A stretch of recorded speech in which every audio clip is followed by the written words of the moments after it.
এঁচোড় চিংড়ি কিংবা এঁচোড়ের যে কোনো রেসিপি তো আমরা সকলেই খুব পছন্দ করি, তবে আজকে আমি এঁচোড়টা একটু ভিন্ন রকমভাবে রান্না করেছি। আপনারা দেখতেই পাচ্ছেন সেটা। আজকে আমি হাঁডি এঁচোড় রান্না করব। সবসময় হাঁডি মাটন কিংবা হাঁডি চিকেন তো হয়ে থাকে, তবে মাটির হাঁড়িতে একদম দম দিয়ে আজকে পুরোটাই আমি রান্না করেছিলাম এঁচোড়। তবে খেতে কিন্তু দারুণ হয়েছিল। তো কিভাবে বানিয়েছিলাম চলুন সেটাই শেয়ার করি। একটা প্রেশার কুকারে এই তো একটা এঁচোড় নিয়েছি, আর এঁচোড়টাকে কিন্তু একটু বড় করে কেটে নিতে হবে। খুব ছোট ছোট সাইজ করিনি, সাইজটা একটু বড় করে কেটে নিয়েছি। আপনারা চাইলে কিন্তু ভাপটা এমনিও দিতে পারেন। আমি এখানে 1 থেকে 2টা মাত্র সিটি দেব, পুরোপুরি যে সেদ্ধ করে নেব সেটা নয়। দিয়ে দিলাম প্রেশার কুকারের মধ্যে 1/2 টেবিল চামচ হলুদ গুঁড়ো আর 1/2 টেবিল চামচ লবণ দিয়ে সামান্য একটু জল দিয়ে ভাপিয়ে নেব। মানে মাত্র হাই ফ্লেমে 2টো সিটি দিয়েছিলাম।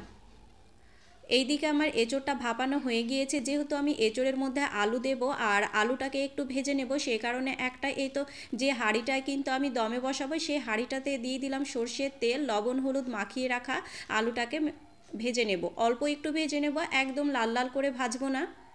আর আলুটাকেও কিন্তু একটু বড় বড় করে কেটে নিতে হবে। আলুটাকেও কিন্তু এইরকম আমি ডুমো ডুমো করে কেটে নিয়েছি। এবার গ্যাসের আঁচটা হাই ফ্লেম করে দিয়ে অল্প একটু ভেজে নেব।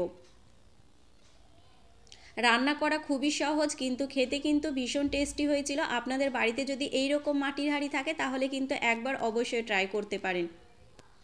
আমার কিন্তু আলুটা ভেজে নেওয়া হয়ে গিয়েছে। এবার যে এঁচোড়টা আমি ভাপিয়ে রেখেছিলাম জলটা ঝরিয়ে নিয়ে দিয়ে দিলাম মাটির হাঁড়িতে একদম এঁচোড়টা। আর এখানে একটা বড় সাইজের পেঁয়াজ দিয়েছিলাম। পেঁয়াজটাকে কিন্তু যতটা ছোট করে পারবেন কুচিয়ে নেবেন, একদম ছোট ছোট করে কুচিয়ে নিতে হবে। দিয়ে দিয়েছিলাম একটা কোচানো টমেটোটাকেও কিন্তু ছোট ছোট করে কুচিয়ে নিতে হবে। 2টো তেজপাতা দিয়েছিলাম, 2টো শুকনো লঙ্কা, আর দিয়ে দেবো 1/2 টেবিল চামচ গোটা জিরে। এখানে কিছু গোটা গরম মশলা দিয়েছিলাম, লবঙ্গ এলাচ দারুচিনি আমি 2টো করে দিয়েছিলাম।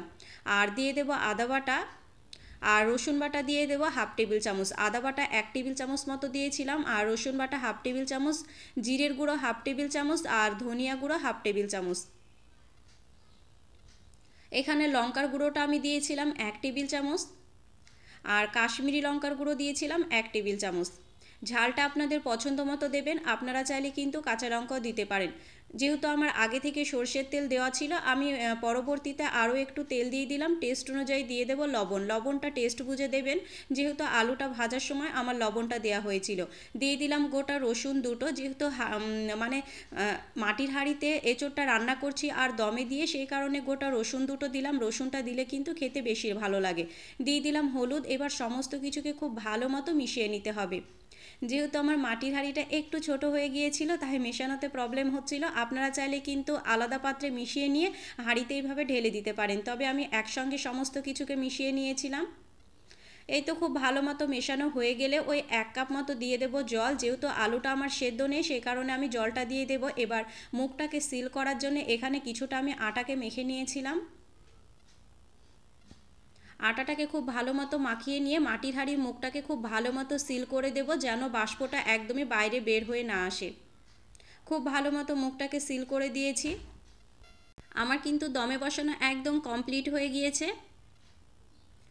এবার ফার্স্ট আমি 2 মিনিট মতো কিন্তু গ্যাসের আঁচটা মিডিয়াম ফ্লেমে রেখেছিলাম। এবার বাদবাকি রান্নাটা গ্যাসের আঁচটা লো ফ্লেমে রেখে আমি রান্না করব। যেহেতু জলের পরিমাণ আমি কম দিয়েছি সেই কারণে হাই ফ্লেমে করব না। আর মাঝে মাঝে কিন্তু আপনারা দুই দিকে ওইভাবে একটু ঝাঁকিয়ে দিতে পারেন, তবে নাড়াচাড়া বেশি করা একদমই যাবে না। এই তো রান্নাটা কিন্তু আমার একদম পুরোপুরি কমপ্লিট। আমি প্রায় 15 থেকে 20 মিনিট মতো রান্না করে নিয়েছিলাম গ্যাসের আঁচটা লো ফ্লেমে রেখে।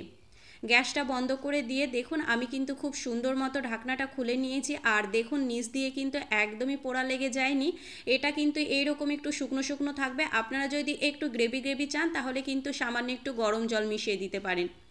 এই তো নামানোর আগে দিয়ে দিলাম গরম মশলার গুঁড়ো, আর দিয়ে দেব 1 টেবিল চামচ ঘি।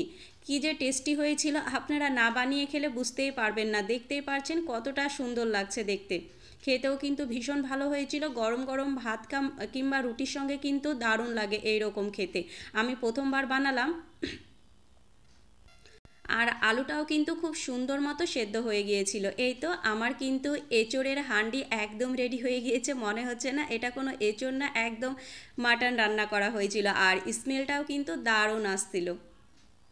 তো এঁচোড় তো এখন খুব বেশি পাওয়া যায়, তো আপনারা কিন্তু এভাবে বাড়িতে একদিন রান্না করে দেখতে পারেন।